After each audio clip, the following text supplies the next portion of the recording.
lấy lúa đá mà lúa đánh có mòn mát không?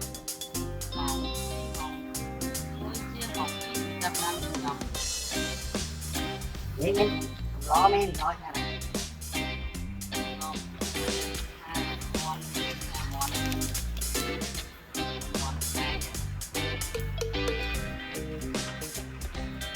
Món cái mai này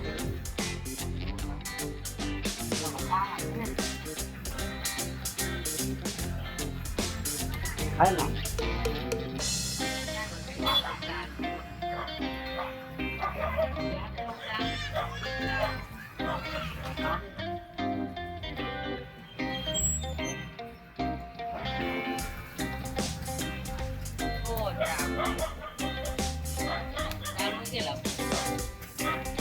Thôi rồi.